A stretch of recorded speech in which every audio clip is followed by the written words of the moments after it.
Story 1. Wife's worried husband is cheating. I, 24 female, and my husband, 29 male, have been married for 1.5 years. He has never ever given me reason to doubt his fidelity. The thought of infidelity on his part has never even crossed my mind until today. Having finished cleaning up after a dinner party with friends, we were sat on the couch just talking when I asked him for the time. He showed me his phone, and just at that moment, he received a WhatsApp message. The notification appeared showing an unsaved number, with the profile picture of a girl wearing a really low cleavage blouse. Seeing the message notification too, he takes back his phone and clicks into a different WhatsApp message instead, which he shows me and starts speaking on. I, of course, remain stuck on the weird notification. And so I ask him, what was that message just there, to which he responds, a men's group chat from work, it's a random profile picture, I did not choose the picture, I was simply added to the group. I then ask him if I can see the group chat, and he refuses. This to me raises alarm bells, and so I ask again twice, each time he refuses to let me see the chat. I ask why he's refusing, and he counters by asking me why I want to see the chat. I explain calmly, and in an amicable tone, that I found the notification very odd. Unsaved number, beautiful girl in revealing clothing, refusing to show me the supposed work group chat. I get up to leave after his refusing to show me the group chat for the third or fourth time, except I am overcome by the urge to take his phone off the couch armrest, where he had put it down, and so I do. I take the phone, but as I am about to open the chat in question, he grabs the phone back out of my hands. Though we are both still speaking very calmly, he's now upset with me. He is upset that I would grab his phone and reminds me that this is not what we do, go through each other's phones. He is rather upset, saying that I should trust his word because he has explained what the notification was or why it looked weird, and that his explanation should have been enough, seeing as I'm supposed to trust him. He is offended that I would even ask to see the chat. He then goes on to remind me that not only has he never given me a reason to doubt him, but also that he has always freely given me access to his phone. This is all true, I even have my face saved on his face recognition setting, and his on mine. He continued to refuse to show me the supposed group chat. And being shocked, I simply left the room. I am currently not sure what to think. Did I respond unreasonably? First update. Hi everyone, thank you for your responses. We still have guests staying over at our place. After the initial conversation, I left and went to stay with the guests in the guest room. They're my girlfriends, so this wasn't particularly weird. It is their last night too, so we stayed up talking. I didn't mention anything to them, but I also haven't spoken to him since. The guests leave later this evening. Before then we'll be out and about. I don't think I'll have a chance to speak to him or address this again until the guests have left. To clear up a few things, I also suspect cheating. I know exactly what it is looking like.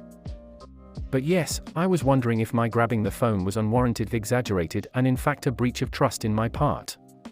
I do not go through people's phone on principle.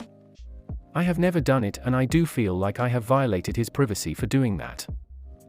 I have also realized, after reading your responses, that worrying about having breached his privacy is precisely what he wanted and is an attempt to turn it all back on me. To distract from the main issue. I'll come back with another update once I've addressed it with him. Final update. I have asked him to show me the chat one more time. He accepted immediately this time. I was worried that this meant the evidence would be deleted, but he handed me the phone, and it was all there. I saw the group chat with the same profile picture, called a men's group, but in the language of the country. In the group chat I saw the initial message notification I had seen, with the number still unsaved. It was in fact a Spotify link like he had said. The timestamp is correct. He scrolled all the way up to when he was added to the group, which does correspond to when he started at the new workplace. He took out his work laptop and went through the work email contacts, to show me that the few contacts he had saved did correspond with the names of colleagues in the group. I got pretty annoyed, if I'm honest. I am extremely relieved, but God, he could have spared me and you all the turmoil.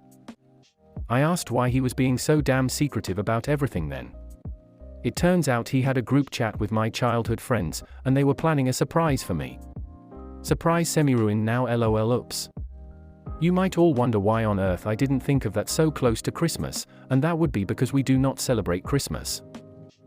Anyways, false alarm, thank God. Apologies for bringing you all on this roller coaster with me.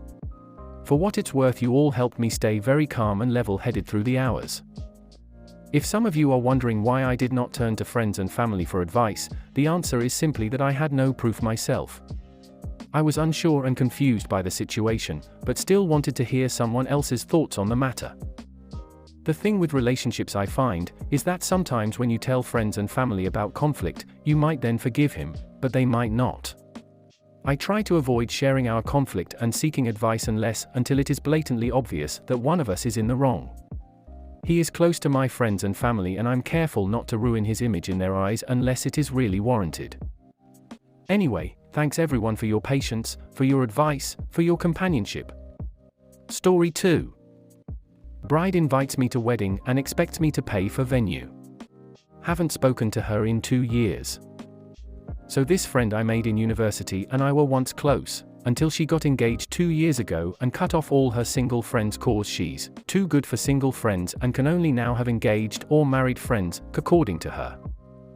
I haven't spoken to her in 2 years since that and have since gotten over it since it's been a while. I get an email today that I thought was spam. Turns out it was a wedding invitation, not personally from her, but from her coordinator inviting me to their wedding. At the bottom of the invite was a bill for $400 to pay for the venue plus $150 for the meal. I know this varies around the world, but where I am the bride and groom, or maybe their family pays for the venue and food. Not random people you don't talk to. 20 people in total were invited to the wedding. You could see all the emails in the sent to bar. So I guess she's pretty much only inviting me to help pay a cost. I would never have the balls to do that to someone, especially after telling them we can't be friends cause you're engaged and can't have single friends. And no, I'm not the kind of friend that parties or drinks. She cut off any friend she had that wasn't engaged or married. I now know what they mean when they say weddings bring out the worst in people. Edit. Okay, after I declined to her coordinator, the bride messaged asking why I declined, so I'm gonna give my response. Edit 2. You can check December 26th or 27 at the latest for an update. Update. So after she sent me the message asking me why I declined, I just said it's impossible to finance that. She didn't say anything. I spoke the mutual friend. The mutual friend isn't going, but was told about the mandatory payment, LOL, prior to the invitations going out, because basically, like other users here suggested, I was like plan C of people to invite. And she really needed people to come to this wedding cause the venue gives her a discount if the quantity of people reaches a certain amount. Everyone in the wedding party is not paying. So I was like a last resort type thing, basically like so many of you suggested. Since we are age all 23 to 24, not everyone who she invited was able to pay in the first place. So yeah, she was like, who's next on this list? Oh yeah, OP.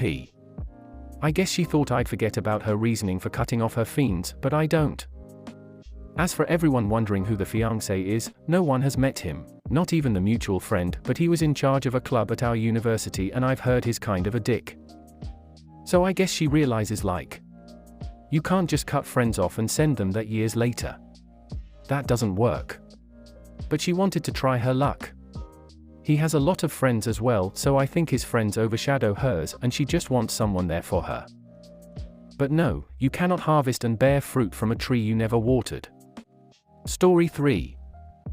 OP beats their classmate for making a racist remark.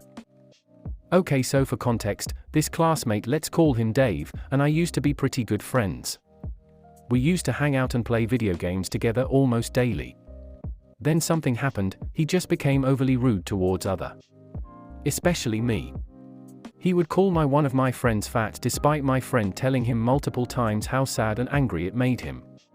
But towards me it was even worse. Now I'm of African origin, I'm half white, half black. I try to be proud of my African origin and culture, but it started to be pretty hard to do that when I started getting called the N-word almost daily by my so-called friend. I then decided that I couldn't take it anymore and broke contact. The problem though was that we're still classmates, we go to the same school and the same classes.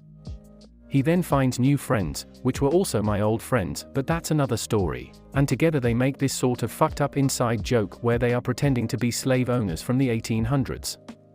This meant they would use the N-word a lot, around me of course, but never directly towards me.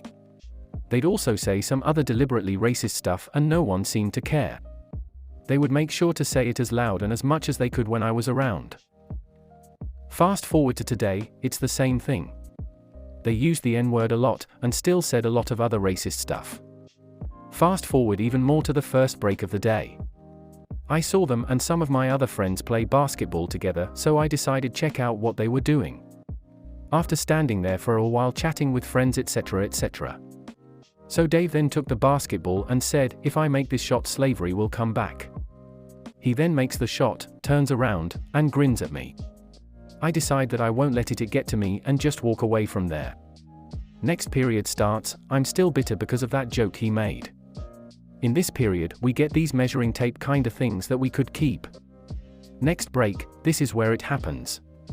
We're walking through the hallway, they are pretending that the measuring tapes are leather whips and they go around and crack it behind me. That's when Dave runs up behind me and hit me with the measuring tape on my back just as he says, and I quote, "Pick cotton N-word."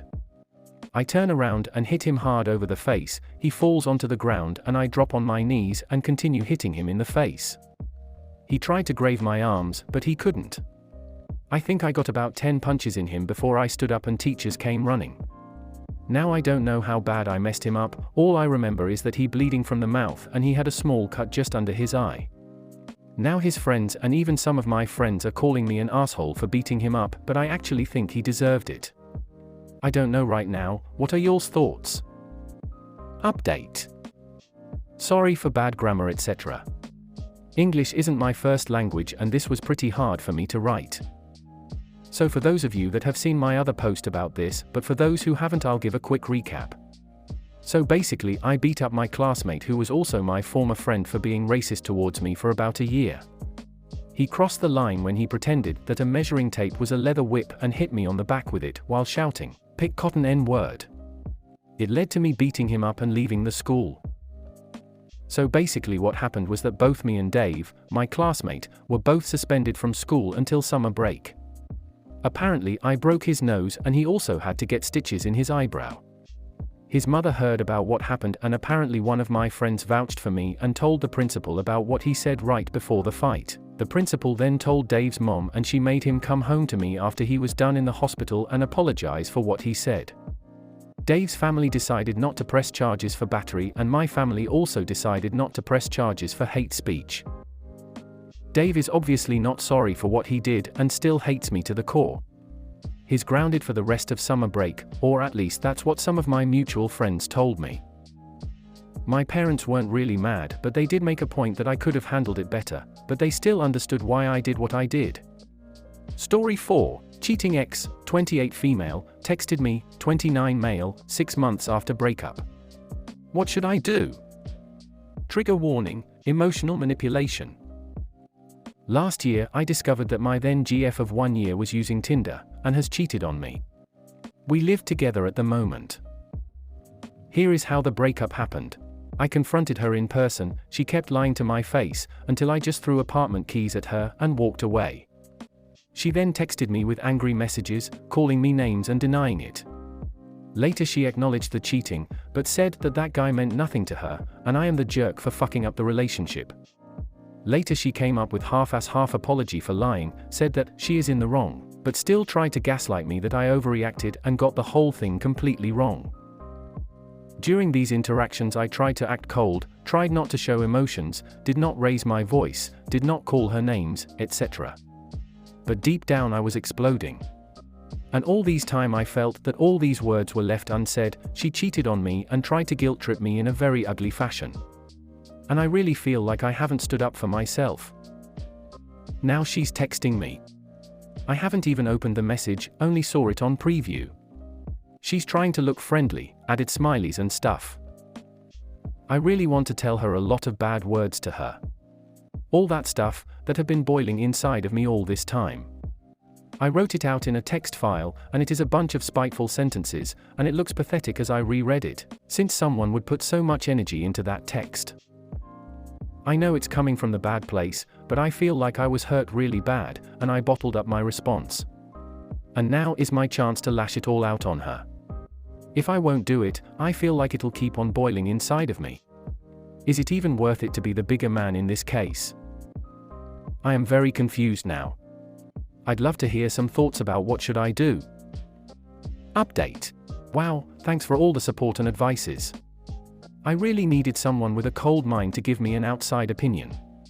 It means a lot to me, even though you are the strangers from the internet. I did not open the message from X, and an hour later she texted me again. She tried to blame me again, lol. It goes something like this: I must have been too naive to think that we are not enemies, and that you would respond. Don't bother blocking me here. I'll never text you again. Some context: I blocked her everywhere soon after breakup. She reached me via this older messenger, which older people use in my country. I use it only to stay in touch with parents, and my landlord. I am not opening that message. And I really don't want to see or talk to her. Your comments really helped me to look at it from different angles, and I am happy that I did not reply to her and went to Reddit instead, lol. It feels good now, like I've had some kind of closure. Hope it will last. Anyway, I'll be fine. Story 5. AITA for missing the birth of my first child so a mate could be with her dying grandfather. This is a horrible situation, and I need to know if my wife is justified. My wife gave birth to our first baby 3 days ago. We've had a rough few years with 2 miscarriages and a stillbirth at 37 weeks. So my wife was terrified this whole pregnancy. I am a firefighter and was on duty when my wife went into labor. Her doctor said that it would likely be a while, so I decided to stay at the base for a little longer because it is about mayhem and we're never enough people anyway. Then one of my mates gets a call that her grandfather had a heart attack and will probably not make it. Obviously she was devastated. Things got really hectic. We got called out to another fire and our captain said one of us could go, but not both. I told my colleague not to worry, she should go and spend time with her grandfather since it will be her last chance. So I had to go out and miss the birth of my child. I got there 2 hours after my girl was born. I felt horrible and apologized profusely to my wife, but she just yelled at me, said I let her down in the scariest moment of her life, and then told me to leave. So I left and waited in the hallway. It's been 3 days and she refuses to say anything apart from the bare minimum related to the baby. They can leave tomorrow, and she's informed me that she was going to stay with her sister who recently had a baby too until she knows what to do about our relationship or what's left of it. I understand that it must have been scary for her, but my reasoning is that only one of us could leave, and I will have a whole life to be with my child, whereas my mate only had a few hours with her loved one left. Reddit verdict: the a-hole. Update. Lots of you wanted an update on my last post. It's nothing spectacular, so don't get your hopes up too much. Many of you said how it wasn't about being there for the baby, but that I should have been there for my wife. You were absolutely right. I acknowledged my mistakes and apologized to my wife. I suggested we get therapy and she agreed. We're all back home together now and have been for a while. Things are good for us and we're happy with our little family. For those of you who suspected that I cheated with my workmate, you were wrong. I may have been an asshole in how I dealt with my wife giving birth, but I would never cheat. I love my wife very much and I'm happy she's given me another chance and intend on being the best husband and dad that my family could wish for.